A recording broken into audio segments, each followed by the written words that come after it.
Ladies and gentlemen, boys and girls, nerds of all ages, welcome to our show. You can call me DP. My name is Strunk, and today we are going to be talking about the Royal Rumble and the preceding Raw and SmackDowns. Now, granted, we might be a little late on the Royal Rumble. It's only almost the Elimination Chamber, but that's not a big deal. It's fine. It's fine. We're probably mainly going to be talking about the Royal Rumble because who cares about SmackDown? Anyway, so what the first match we're going to be talking about is the first match that happened, I guess, would be the best way to put it. With Kalisto, along with Gran Metalik and Lince Dorado, defending the title, defending against TJP, Drew Gulak, and Jack Gallagher, and his umbrella. You can't forget about his umbrella. Yeah, it was one of the kickoff matches or like pre-show matches that there was like hardly even an audience for. It's fine. But it was just kind of their, like, here's our cruiserweights, here's what they're doing, they're still doing their thing. You know, no one really cares. I mean, the only reason I have any interest now is because Vince McMahon seems to be sending more power to Triple H.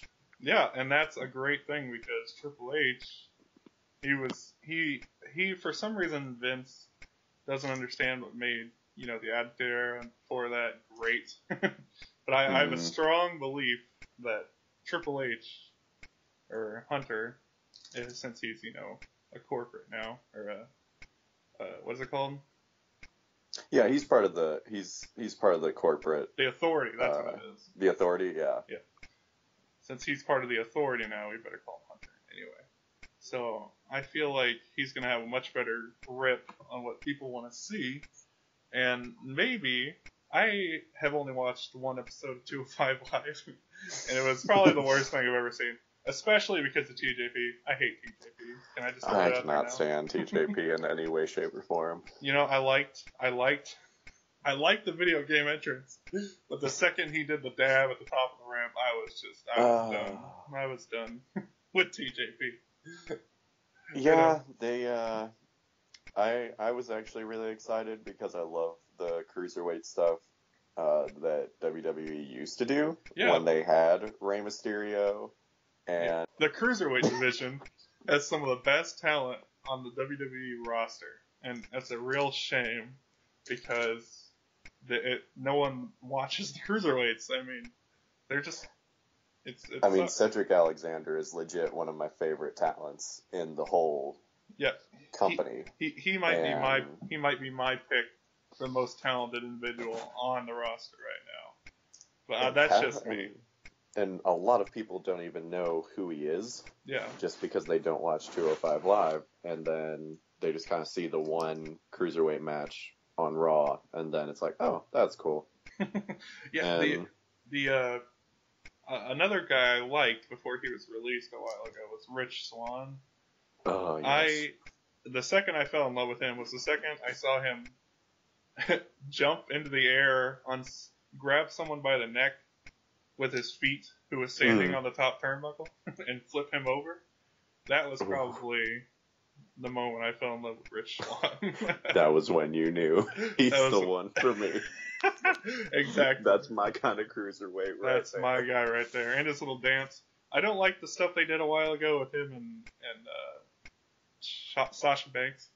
Not because, not for any other reason except that Sasha Banks is a terrible babyface and she needs to go back to being heel like she was in NXT. Well, and they seem to be... We'll get to that later. Yeah. But, yeah, as far as the Rumble goes, they just kind of... It was one of those, like, they were just there. And, and then a few of them showed up in the Rumble. Later on, and then we had the Revival. The Revival defending against Luke Gallows, probably. Yeah, That. this was going off of Raw 25, where the Balor Club and DX got together, and then the Revival came out, and they just absolutely reasons. slaughtered them. And they got demolished. Like, oh god, they got a finisher by every single person there. Oh so god, brutal. And here's my thing on it. I think the Revival is actually very talented, especially as heels. Yes, I think that they are very old school in a way. Like, they remind me a lot of the, what would it be, like, AWA, I think. Like, that type of heels, if that makes sense. And I feel like it's one of those to where Vince McMahon is like, no, we need to just get rid of anything that came before WWE or WWF as it was at that time. It was like anything that resembles that when there were other territories. No, we just need to demolish that. Yeah, Vince loves destroying good things. Anyway. Oh God, and then that's why I wish WCW was still around, or even if not WCW, if TNA, Global Force, whatever it is, TNA. I wish that was I wish it was more of an actual competition. But of course now it seems that WWE has basically bought TNA. Yeah, they're turning into a wrestling monopoly. Yeah, and I wish that there was more legit competition. Yeah. Like New Japan and Ring of Honor are like amazing, but they're not to the point that WWE is on a global scale. Yeah, but they have some of the best talent in the world over there, and I think it kind of makes up for it. And that's why people like, NJW so much. And can I just say that Luke, yes. The Revival, they have some of the weirdest bodies I've ever seen. It's like you're not wrong. It's like God copy and pasted their heads on the same body. They literally have the same body, and it's really like a weird mixture of chunky and muscular. It's like the angels were sitting there with God, and they were like, "Hey, we need two guys." Yeah, they're gonna be wrestlers. Yeah. And this is their future. But what do you want them to look like? He's like, and they pulled up the template that they had for what they idealized, and it was like, just do that for both of them. It's fine. No one's gonna notice. No one's gonna notice. And they're like, what about their faces, G? And God's just like, okay, change those a little bit. Maybe just the facial hair. That's all you really change. Just take the hair on top of his head and put it on his Put face. it on his mouth. Give him some mutton chops too. That'll look nice.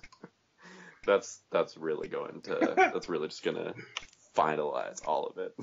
Are you sure? Yeah, nobody will. Yeah, no, it'll be fine. It'll be fine. It'll be fine. All right. And then the next match. Glorious Bobby Roode defending against Mojo Rawley of all people for some reason. Well, because it was a open challenge. Yeah, but Mojo Rawley. Of all the people, it had to be Mojo Rawley. Like, give us someone like that needs a push. That's good enough to get their own push, Not Mojo Rawley. Because wasn't Mojo the other half of the Hype Bros with Zack Ryder? Yeah. I believe so. He's definitely Mojo Rawley. I feel like is Mojo Rawley, and that's all there is to say about it. He could be a good mid-carder if they added something to his character besides just the fact that he stays hype. You know what I'm saying? Like, I feel like he's got enough talent. I feel like he could do something. Yeah, he couldn't but he's not at all to the point of beating Bobby Roode. Yeah, he couldn't be like top tier, but he could be. He could fit somewhere on the mid card, Like, it would be. I mean, I'm really kind of pushing here for Mojo Rawley because I want to give him some. I want to give him some credit. Yeah, but not a lot. But of course, then I guess my question is, who would you? I mean, it's an open challenge, but who would you have liked to have seen? I think go up against Bobby Roode to at least because I know it's on the kickoff, so people aren't a lot of people aren't necessarily going to see it, but still, I think it would be interesting to actually maybe have a threat that it might change on the kickoff show. Yeah, I think. But that's just me. They could have sent Sami Zayn out there and made a really interesting dynamic between Sami Zayn having the United States Championship and Kevin Owens used to have it, and it could have really sparked some real. And then that could have added to the we're co-champions thing that they were trying to do, which I still to this day do not understand. Well, it's never gonna happen. I mean, they're gonna. I hate to say it, but Drake and Josh are gonna break apart before they make it to WrestleMania. Because this, that's definitely happening. Yeah. At Fastlane, him and Sammy, and I believe I didn't finish SmackDown the other day. Him and Sammy, AJ Styles, Baron Corbin, and maybe Dolph Ziggler are doing a Fatal 5-Way. So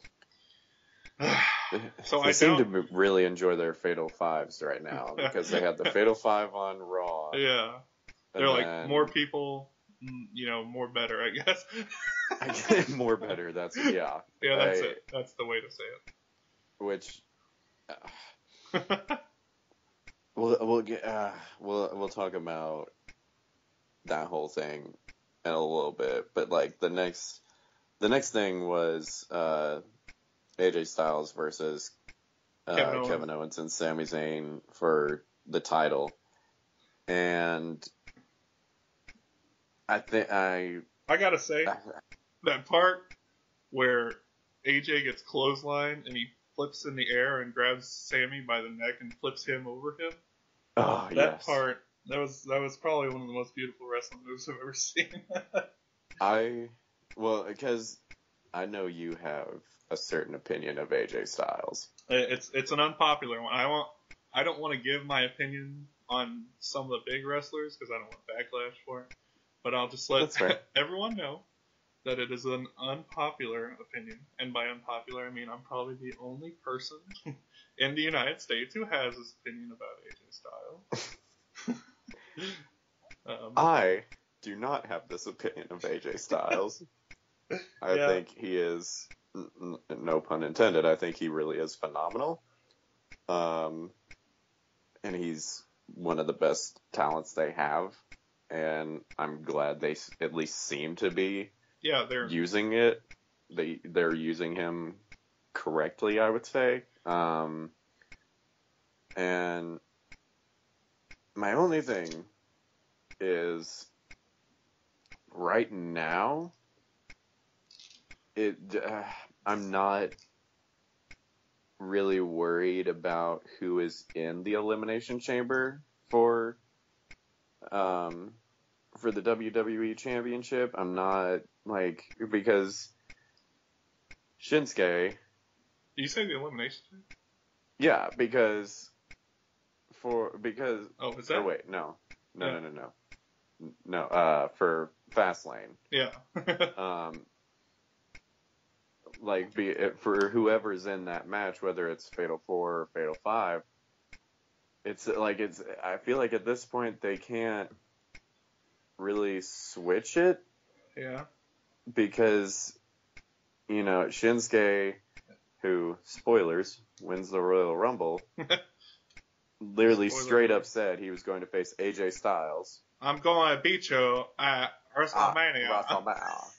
And has literally just walked up to him, said, I'm going to beat you at WrestleMania. And then just walked off. Are you messing with me? Yeah, I am. Yeah. But I am going to beat you at WrestleMania. I'm going to beat you at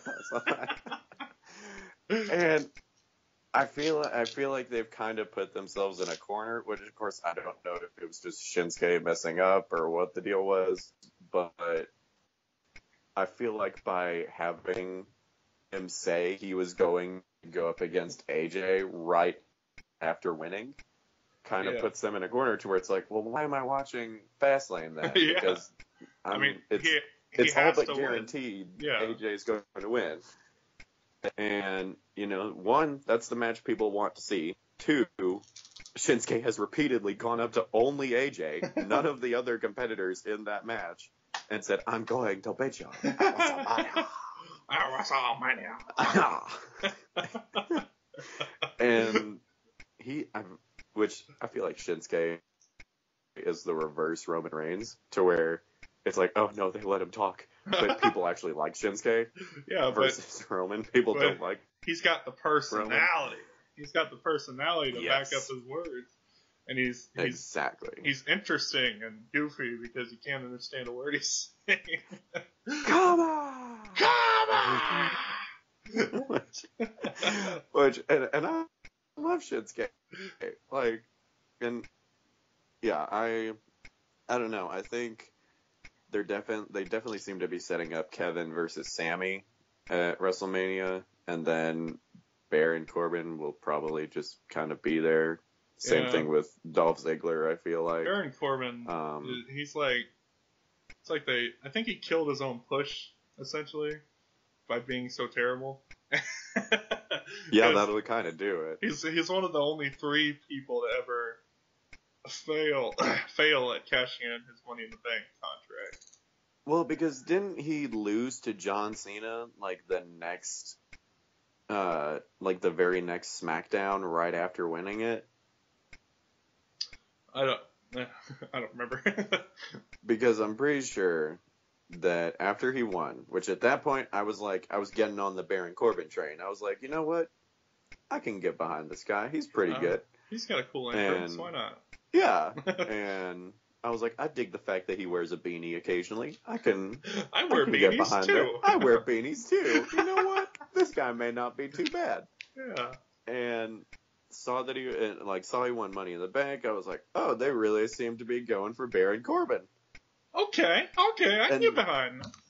And then I'm pretty sure that week on SmackDown he lost in just a regular match to John Cena. And then they killed everything. Which I understand you can't. Yeah. Which I understand that you can't just beat John Cena. Yeah. At least on live TV, on a pay-per-view, it's, there's exceptions. But on SmackDown, you can't. You can't beat John Cena. But put him with somebody else then. Yeah, I mean, you only put up mid card against John Cena if you on a regular SmackDown, or now it's Raw because he's on Raw now for some reason. Anyway,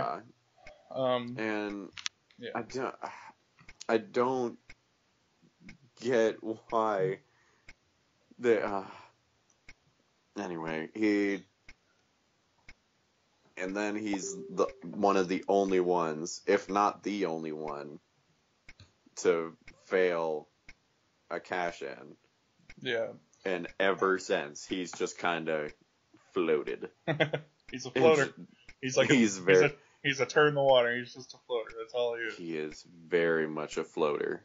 And speaking of floating. Uh-oh. The next match. Oh, wait. Was for. I had to bring this up because you were talking about John Cena. Go for it. Do you want to know something interesting I learned? Yeah. Brock Lesnar has never been pinned on an episode of Raw. Did you know that? Has he not? He's never once been pinned on an episode of Raw.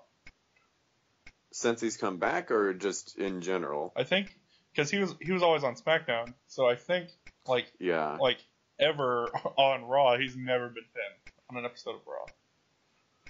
That actually is a really fun fact. I didn't know that. Yeah, I just learned it for the first time today, and I completely believe it.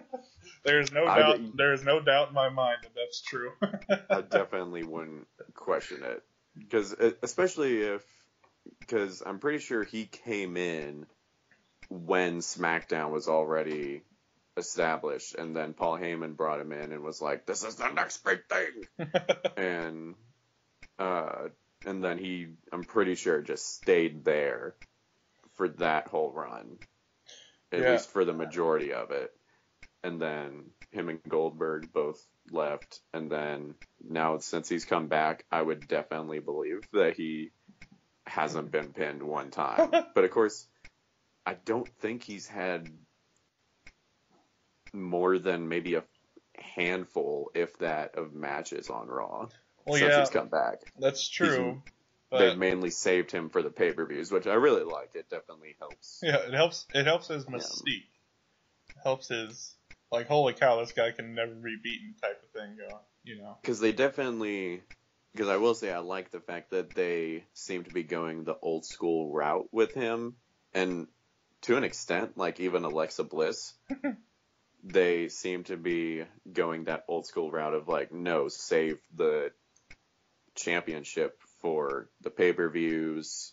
Yeah. Don't have them do stuff like every week. Alexa Bliss, not so much to that extent, but she doesn't do things like ever though. Well, yeah. She's usually going out, mocking people, doing her thing, and then going.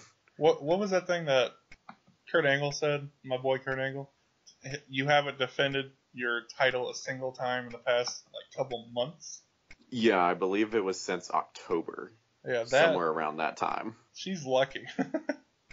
Really. And well, because obviously she wouldn't do it at the Rumble, because every female was in there's the no female Royal Rumble. There's no one to defend it against.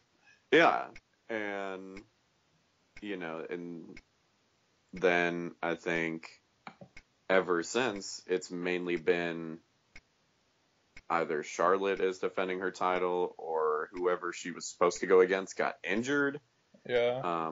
Whatever the case, there just hasn't been a time for her to even defend the title, and she's like, well, whose fault is that? You make the matches, Kurt. But let me tell you something about Charlotte. Go. Okay. She is so weirdly attractive to me that, like, we were talking about someone in your life with a giant mole in their face, and how that was it was like not a turnoff, but like something I couldn't help but notice. Yeah. The mole in her face, her face reminds me so much of Ric Flair that I just don't care. And she's as beautiful as her father. She definitely takes after her father a lot. That's true.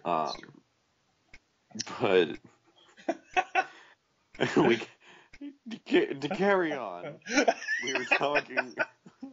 we were talking about floaters.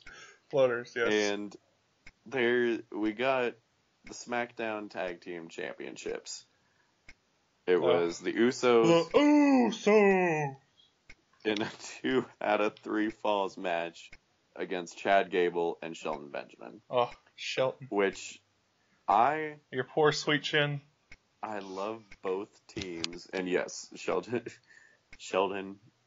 oh my god. I legit feel like he has PTSD every time he sees a super kick happen. He's just like, oh god. For those of you, never again. For those of you who don't know what we're referring to, Shelton Benjamin was on the receiving end of the worst sweet chin music in the history of WWE. Because he was going up against Shawn Michaels on Raw, and it was for I think it was like a tournament they were doing to see who would fight for the championship, and Sheldon was like winning most of the match, and then like you do went to the outside of the ring and was on the apron and set up for a springboard. And when he jumped off the ropes, Shawn just sweeping music. Oh god! It was square in the jaw. It was more surprising than an RKO. I'll say that. It was music out of nowhere. Like it knocked Shawn over. It made Shelton legitimately flop backwards like a dead fish. And like it was so brutal.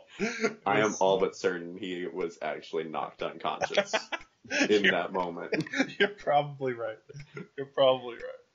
And yeah, And there were a lot, and I mean a lot of super kicks in this match. That's true. Which I am not a fan of because I miss Shawn wrestling one because it's Shawn Michaels, but two because anytime he would hit Sweet Chin Music, it like meant, oh, this is over. And then that's how it is with everything nowadays. Though, like you can do your finisher, and like it'll just be something to move the match along. Like it's not a big deal anymore, you know.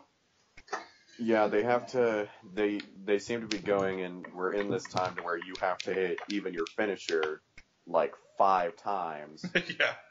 Just to unless you're Brock keep Lesnar. them down. Unless you're Brock Lesnar, then you just don't win. You're just screwed. One thing I've talked about before. I don't know if I've talked about it with you, but like a DDT, that's a normal move. Like everyone does a DDT nowadays. That used to be Jake the Snake Roberts' finishing move. That used to be his actual like end of match move. You know. He would drop the dude on his head, and that was it. Like that was the match. But now it's just it's a progressive move. Like everyone does. And there are so many like variations like of the DDT now. The middle rope DDT that Randy Orton does for some reason. Still. The spring like different springboard DDTs. There's one I can't even remember who does it, but there's one to where like a guy is down and then the dude runs up and like grabs him for a DDT, but then flips over his head, and they do like a rolling DDT. And it's one of the most insane things I've ever seen. You know, one thing I've seen in amateur wrestling, but I've never seen in WWE, is a super DDT, and I really want to see that in WWE. Well, what do you mean a super DDT? Like how they do a superplex? Yeah, like a superplex, but a DDT. Well, see, I feel like that has the high possibility of killing somebody. Well, but it's wrestling. That's a risk that you take. Well, yeah, sure, but they do it anyway. Like, I watched this one video of these 2 amateur wrestlers. Like, it was in a school gymnasium, you know, one of those type things, where WWE was when it started out. And, like, it was so awesome. Like, it would be so awesome to see someone like AJ Styles or Cedric Alexander do something like that. Oh, God. Which, yeah, I don't know. There are a lot of things I think that WWE would benefit from taking, I would say, inspiration or taking notice of indie wrestlers, because the insane stuff that they do, like dropping people in the middle of 2 chairs. I feel like WWE doesn't, I don't want to say doesn't have that type of excitement anymore, but it's a very rare thing for them to really, like, even their longer matches don't have that, like, oomph behind them that much anymore. You know, they're very, I don't want to say by the numbers, but they're kind of by the numbers now. And that's also why I wish there was at least more competition for them, because that was when the Attitude Era happened, and it not only gave us things like DX, but it also, you know, it allowed more creativity to happen. They didn't script their promos like they do now, for a lot of the guys at least. Yeah. You know, there wasn't this sense of, oh, we can just do whatever we want because we're the only option these people have now. we won the war, we're done. There wasn't that. There was that sense of we need to do our best every single week. Yeah, what do you got? Just go out and do you. NXT is still, they're kind of that way, because that's the closest thing they have. You have a bunch of bright-eyed kids that are trying to prove that they got it and that they're the best and they're good enough to join the main roster. And what's funny about that is that a lot of those kids are better than anyone on the main roster. You're not wrong. like Asuka. Asuka? Oh, yeah. She's, first of all, hottie. Second of all, Asuka is a great wrestler, and there's good female wrestlers. It's a rare thing to come by nowadays. I'm not gonna lie. I haven't seen a lot of amazing female wrestlers on either Raw or SmackDown. Yeah, there are a few that. And sorry to cut you off, but the only good ones are like in their 30s or 40s, like Charlotte or Mickie James. Like all the good ones are veterans. Yeah, that's kind of what I was gonna get at, is that the ones that one are getting like more attention and more push and things like that are also, I mean, it seems obvious there, but of course I feel like there's a lot of talent in the women's division that just hasn't gotten to show it, because I feel like a lot of them are still stuck in that 2000s where women Divas are only division type of thing, where it's just like, oh yeah, you're just given this like maybe 3 to 4 minute match, and it's just the women's match. That's just it. That's all you got. It's just something to make the show longer, basically. Yeah, and I feel like a lot of them are still stuck in that type of segment where, women like Charlotte, Mickie James, Alexa, Alicia Fox, to a certain extent, for reasons, yeah, are given more of things to do, actual storylines, and they're given more time to actually show, like, oh, this is why I'm here, or this is why I'm the champion, this is why I've made it all these years, or in Mickie James' case, this is why I was champion so many times. Yeah. And, which I think she was, because the thing is, people have called this they've referred to it as either the first or the second women's revolution. It is like the third one. It's like, because the first one, to me, or like the third or the fourth, because like decades ago, when you had like Fabulous Moolah, and people like Mae Young, those really old, like chunky women that were actually buff, not just fat, like Nia Jax. Like those women were hardcore. the men wouldn't want to fight them because they would look stupid. Yeah. If they got in the ring with them. And then that, to me, which of course you can't necessarily call it a women's revolution, because they definitely, like, it was just the thing. Like, they were the OGs. Yeah, and then like like Ivory and China, they were, and Beth Phoenix. Oh, God. Karma. Don't forget about Karma. Loved Karma. I think all of those were women's revolutions. Trish Stratus, Lita. Oh, don't even get me started. To me, I think, and then like I think the Attitude Era, when China and Ivory, and then Trish Stratus and Lita, when they were really like getting to start off and everything, I think that was more of the women's revolution. And then when early 2000s happened and you still had Trish Stratus and Lita, but then like Mickie James came in and there were a lot more fresh new faces for that, it was somewhat of a second women's revolution. But then very quickly. And then Beth Phoenix came in. Yeah. But very quickly after that, it, for whatever reason, turned into, oh, we have the Divas match now. Time for a restroom concessions. Yeah, right. Break. Go take your piss. And we're doing Divas match now.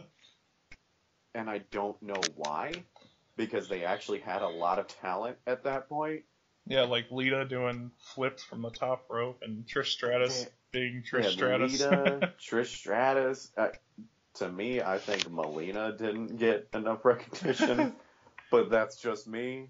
Gail Kim for a time, but they didn't really use her well. And then she left because she was like, "Yeah, this is bull. You know, like, you guys aren't doing the women's division right at all." And I love it because she was in that Battle Royal, the women's Battle Royal, to where she literally eliminated herself. Yeah, she did that to just like spite the company. That was great. Because it was the whole thing of, I can't even believe these words are coming out of my mouth, but there was the time at WrestleMania 25 where Santina Morella. Oh my god! Santino Marella dressed as a woman, calling himself Santina. Oh my god! Won the women's battle royal. Yeah, just like a man won the first ever women's Money in the Bank. You know, exactly. Like they just don't know what they're doing. Like they did, they did the first women's Hell in a Cell, and I thought that was really good. But then they messed up the first women's Money in the Bank by having a man win the first women's Money in the Bank.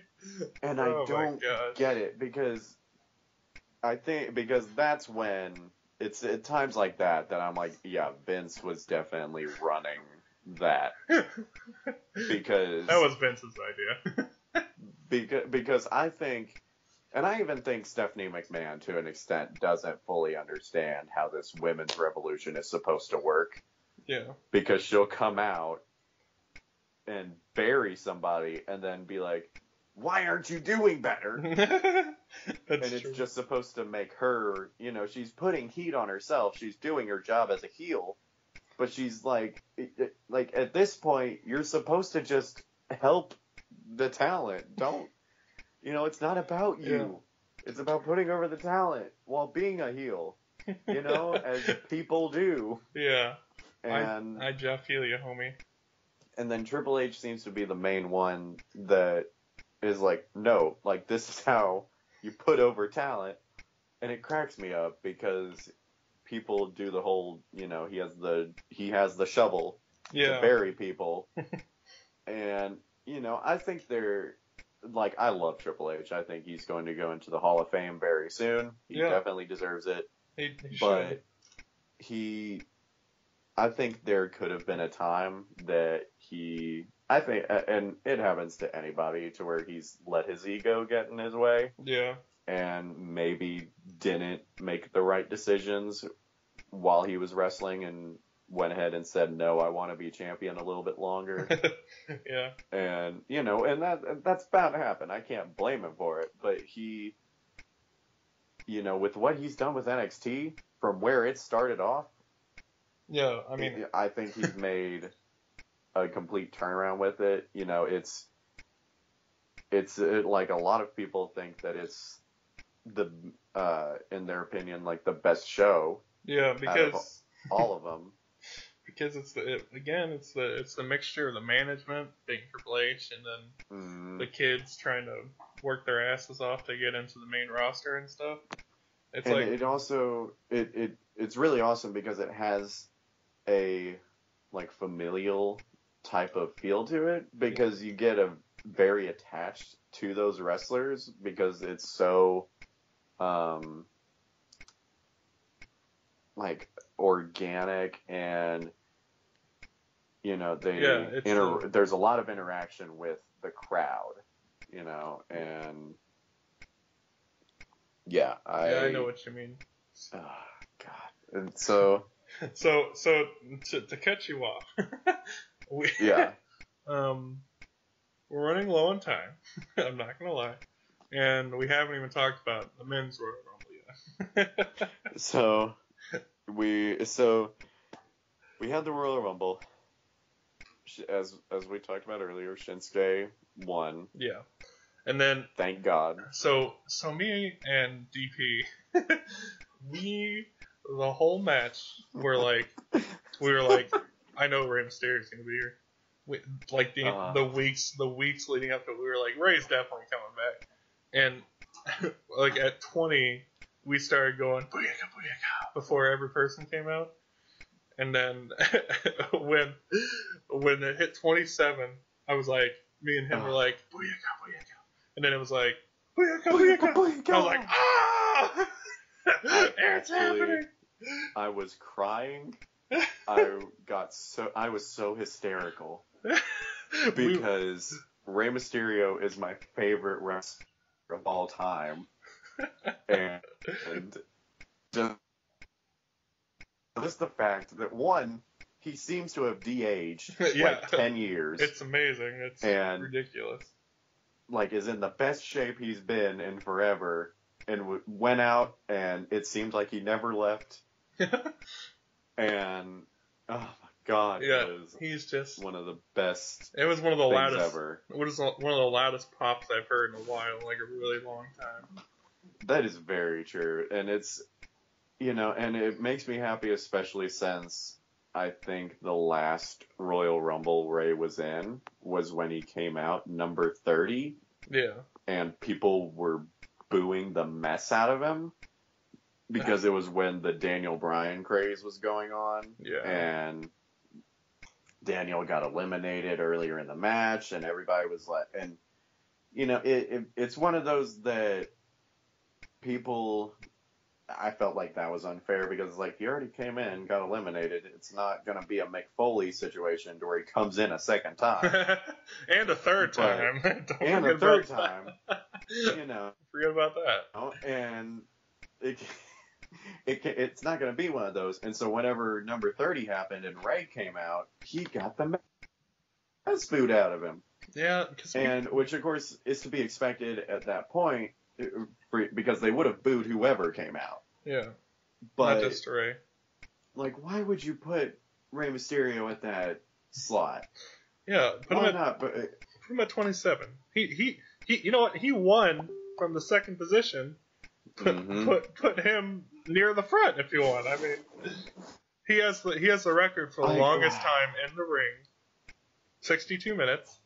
And he's one of the only 4 people to win from the first to the second position. So he's capable. And him coming back, and to have, and I did like the cool like standoff moment that they had with him, Randy, and John Cena, like facing off against for some reason Finn Balor, Shinsuke, and Roman. Yeah. Which I feel like. To me, I think Finn Balor and Roman should have been facing against Cena because that's the better representation versus him going up against Randy. It's like, no, don't put yourself in Randy Orton's position. Like, Finn Balor is definitely more in that spot than you are, and Shinsuke and Ray, like, oh my God, it was beautiful. But I think the highlight of that whole match, for me personally, was Heath Slater almost making it in, but then somebody knocking him down. Yes. 5 times. And then it's not until Sheamus, of all people, comes down and puts him in the ring, because I was very much expecting Heath Slater to make it all the way to at least like the final 10. Yeah. Because he couldn't make it in the ring. And then the guy Sheamus, it was about halfway in, throws him in, and then Heath eliminates him in one of the quickest times I have ever seen. No, I think that was faster than Santino Marella somehow. It had to be. Like, that was so quick. It was because he crazy. literally, it was at least very close, because it was both him and Santino, whenever they got in, were eliminated immediately. It was, and it was, and oh my god, it was, to me, that was the highlight moments of them. Yeah, that was definitely. Besides Rey Mysterio coming back, that was, oh, and then Hurricane.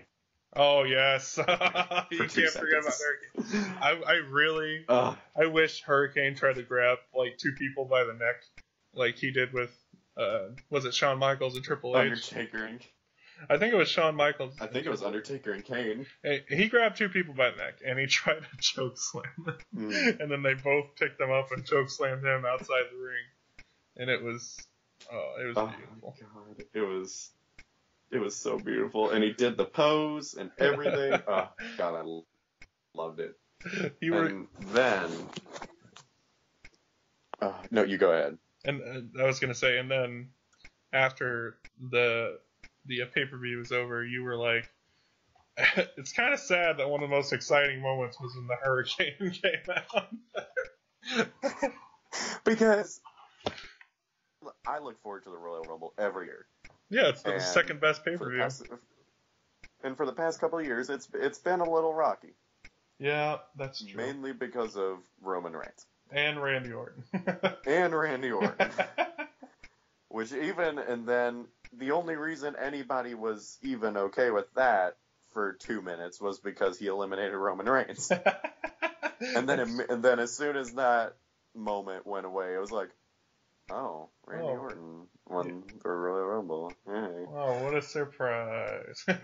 And I like Randy Orton. He's mainly just because of the RKO. I think the fact that he's just embracing that meme now. Yes, he really is. I love that. He was like, you mean when I do this? and he jumped up and grabbed the Singh brother. That was great. I loved that part so much. You know, and then even this year, there hasn't really been, like, there's usually at least a few returns or like one-off type of things that'll happen that it's like, oh, that was awesome, but then it's just kind of done. You know, like when Bully Ray came back. Yeah. That was like the most exciting part because we got the Dudleys again. Yeah, that wasn't very quick though. What is that? And then they came for a while and were champions a little bit, and then helped like push the young teams coming in, and then just kind of left again. But they're going into the Hall of Fame, so I don't care. They deserve it. Yes, Queen. Yes, they're going into the Hall of Fame. I'm so excited to see that movie that's coming out. God, I am. The documentary. I'm excited. Yes. We're gonna get some popcorn, snuggle up next to our computers because we don't actually live near each other, and it's gonna be great. Well, now we get into like the real meat, as you call it, because we had Sheamus and Cesaro. They defeated at that point, tag team champions Seth Rollins and Jason Jordan. They defeated because Jason Jordan was actually legitimately like hurt and injured at that point. It wasn't his head, but I think it was his knee or something like that. He was legitimately hurt, and so they kind of worked it in. Yeah, and it was the whole thing. Like Seth Rollins, I will give it to him because he basically did a handicap match with Sheamus and Cesaro, two of the most brutal fighters they have. Yeah, in the WWE. They're like in the WWE. I think they are on the level of like the APA when they were around, to where they will full on like hit somebody and then get the shit beat out. Who was that?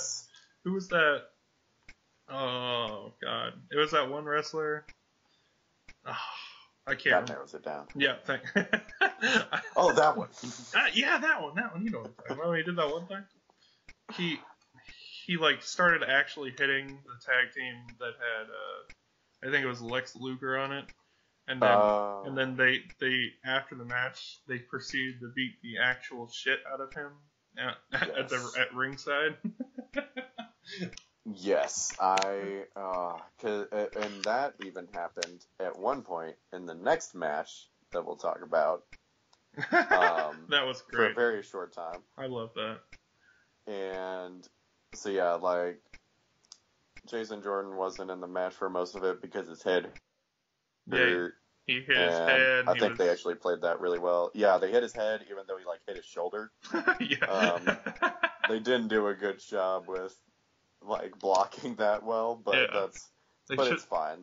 They did their job well. And then Seth Rollins like stole Kane's tights.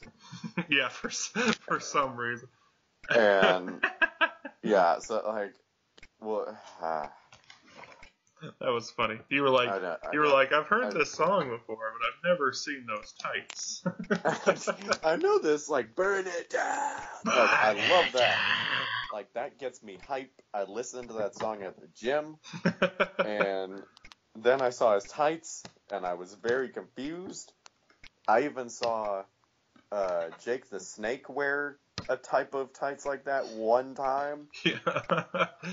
And I don't understand it, but I get the whole burn it down thing, so he's wearing fire, but it's like, dude, those are legit Kane's tights. Yeah, they look like like when before Attitude Era type things, like when people were just like the first episode of Raw, the guy who Shawn Michaels wrestled, that's what that looks like. Yes. I forget his name. He looked like a Starman or something. Anyway, so the next match. So this match was one for the ages. So for all the wrong reasons. For those who are listening, I am all but certain at this point in time, the two of us have psychic abilities. It's true. Because it was this match and the following match, which was the Women's Royal Rumble. Yeah. To where we very jokingly predicted things that happened not 2 seconds later. It's true. It was beautiful. It was amazing. It started off with Rey Mysterio, and we were like, oh, cool, that's awesome. And then it happened again during this match.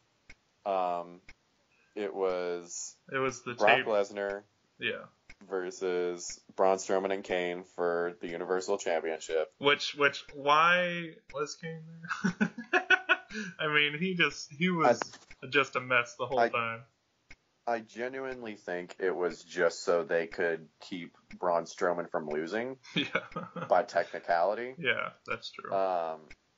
And, Kane is at the point to where he doesn't really need a title or anything. He's mainly there just to kind of help whoever. Yeah, he's just there to be Kane at this point.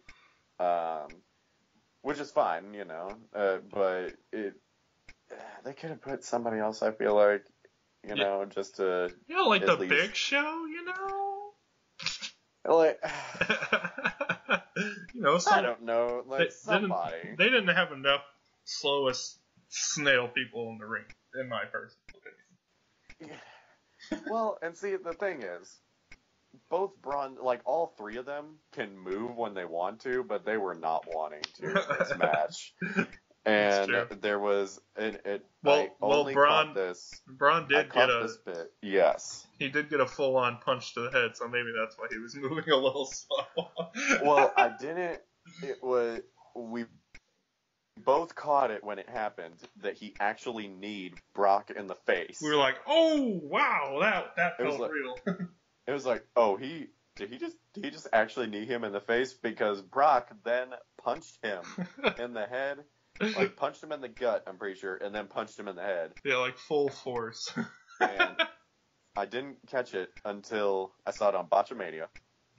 You can hear Brock saying, "Slow down, big man." Slow down. Yes. And that was great. And then later on, just shortly after that, they did a spot with one of the announcers' tables because they had 3 announcers' tables because of all the different languages that they had. And 3 of them were right at ringside. They did a spot with one of them, and I very jokingly said, I wonder if by the end of the match we can just have none of the announcers' tables still standing. And then, well, it was just like 2 seconds later, none of the announcers' tables were still standing. It was great. Like, he was like, 2P was like, I was joking. I was only joking. You didn't have to do that. I did, I loved it, but I wasn't actually asking them to break all 3 of the tables. And it was beautiful. And then, my psychic moment came in the next match. And mine is considerably worse. I used my powers for good. You did not. I used them completely for you. So the Women's Royal Rumble. Oh, yes. It was going, and I can't. Who did they? I think somebody had come back. It was. Oh God, was that really old black lady? I forget her name. Jacqueline. Was it Jacqueline? Jacqueline had come back at that point, and then I think one other person had returned, but I can't remember who it was. And then I said, "Who's next? Vicky Guerrero?" And sure enough, the very next person to come out was Vicky Guerrero. Oh my God. I was like, I'm so sorry. I'm so sorry. You didn't deserve this. You did this. I hope you know. And I have never... oh, God, the shock. The shock of it. Just the fact that it actually happened. Yeah, 2, the ringing in my ears. 3, just the hurt of it actually happening. It was so much at one time. And then I just love the fact that all of them that were in the ring immediately eliminated her. Yeah, they did everyone a favor. And I remember talking to you about this, but I'm a continuity type of person. Yeah. And if we go off of the last appearance that I remember her showing up on was on Raw when I believe Stephanie McMahon had fired her. And so Vicky went on a thing of I'm a Guerrero. Yeah. And brought up Eddie and made me cry. And she left a strong, independent woman who don't need no man because her man was doing the Viva la Raza, and doing the arms just like Eddie did. Yeah. And went out like a boss. Went out like the wife of Eddie Guerrero should. Yeah. And then she comes back. But she comes back and goes back to what she was before. Yeah. And I get it. That's what she was known for the time that she was there. I get it. It's funny. Or it's going to get a better reaction than just having her show up. I get it. But why? But why? But why? Why would you do that? And then it got better because Kelly showed up. Beth Phoenix, my girl. Beth Phoenix showed up. Got rid of Nia Fats. Yes. Praise the Lord. They got rid of Nia Fats. Cannot stand her. Yeah, she drives me nuts. And then my girl Trish Stratus showed back up. Trish. Number 30. I cried. That's my boo. No, my boo Love her. My boo was Lita, and she got eliminated, so I was really sad. And I remember you getting quiet for like 5 minutes after she got eliminated. Hey, it was tragic. It was. And so was Trish Stratus getting eliminated. Yeah, but she was so hot. I know. I've never seen someone be so hot while they're getting eliminated. You're not wrong. And I will say, I actually really enjoyed the Women's Royal Rumble. Yeah. I love the fact, because it gets back to what you were talking about earlier, Sasha Banks needing to go heel again. Yeah. They definitely seem to be moving towards that. Yeah, she's really being like bitchy the last couple Raws. She is very much embracing that. And she like started that off in the Rumble. Yeah. Because she was just like, she eliminated her best friend Bayley, for starters, and then she was being a bitch. Yeah. You know, and didn't care. And then she's been seeming to do the same thing on Raw. She's not going full heel yet, but she's definitely leaning towards that. Yeah. And I think she should. I think it's going to. It would make most sense to do it on Raw. Yeah. To me, but they might do it at Elimination Chamber. Yeah, that's my bet, because that's just how they do that. Because I think it's going to be Sasha and Bayley at WrestleMania. It wouldn't surprise me. Yeah, that would be pretty good too. And I would really enjoy that. They've had some of the best just matches in general that I've ever seen. In the women's, at least. Well, I'm going to say in general, I loved. I think they had 2 matches on NXT, and they were fantastic. Well, on NXT, yeah. That's what I'm talking about, is their matches on NXT. Once they came to the main roster, they just had no idea what to do with Bayley for whatever reason. They made her a toddler. And Apparently, yeah. And then Sasha Banks, she's better as a heel. They need to turn her. Yeah, they need to bring her back as a heel. And and they seem to be, so I'm happy with that. And then Asuka wins the Royal Rumble. Yes, she sure does. Very, very close finish. Yeah. And then I was really surprised when Nikki eliminated Brie. Like, that was really surprising to me. Yeah, I was not expecting that, actually. What would your husband say if he saw you do something like that? What would either husband say? Yeah, about that? Exactly. And which, I'm not gonna lie, I am very certain Asuka was doing the yes kicks. Yeah. On Daniel Bryan's wife. Of all people to do it to. No! No!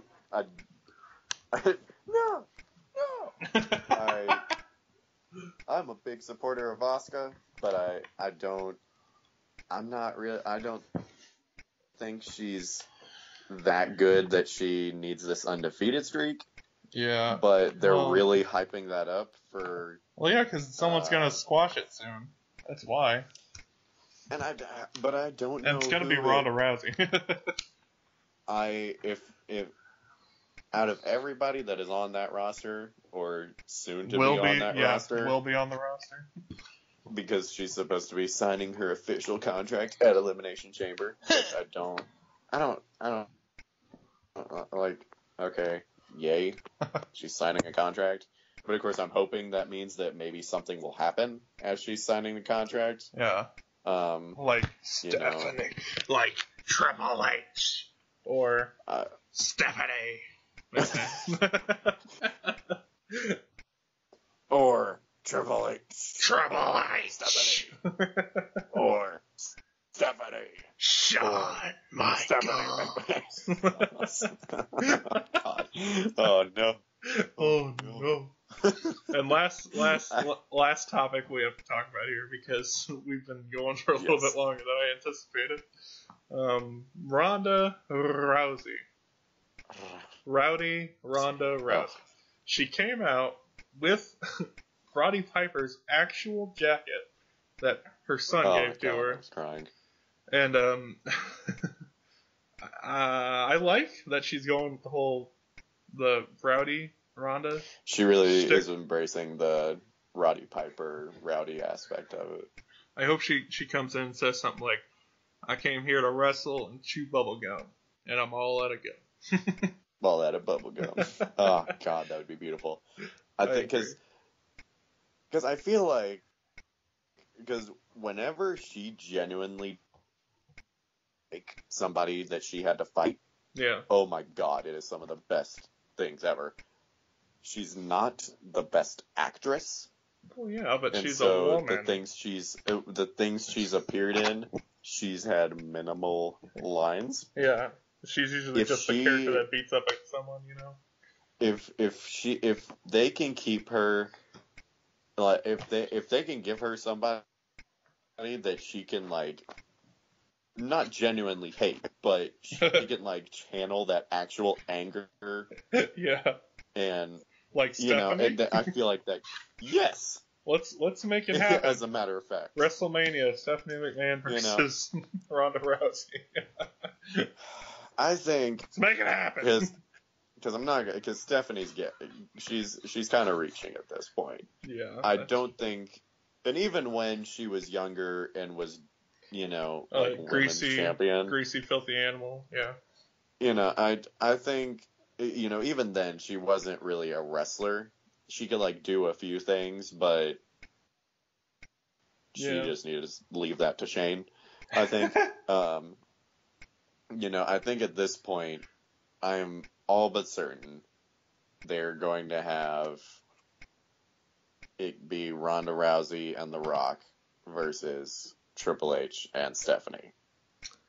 Yeah, let's all make but it happen. That's what they're leading to. It happen, WWE. Especially with this mixed challenge that they're going with, I feel like they're going to be like, yeah, let's do that. And then it's like, The Rock comes out and he's like, The Rock wants to do it at WrestleMania. And, that was a good impression. And then it's oh, thank you. I can't really do any more than that, but at least for The Rock. And and I would be excited to see it. I would rather see Asuka versus Ronda Rousey, but yeah, I would still be very excited just to see Triple H and The Rock and Ronda Rousey be in the same ring. I would just be excited to see The Rock. I mean, that's fair. Well, he has a movie coming out called Rampage. You can go see in theaters. Oh, you're so funny. No, last time I laughed that. No. The last time I laughed that hard, I fell off my dinosaur. So I fell off Stephanie McMahon. Oh, well, dang! All right. That go the way you thought it was gonna go? Nope. Alrighty, we'll have to wrap this up. We will do every Wednesday.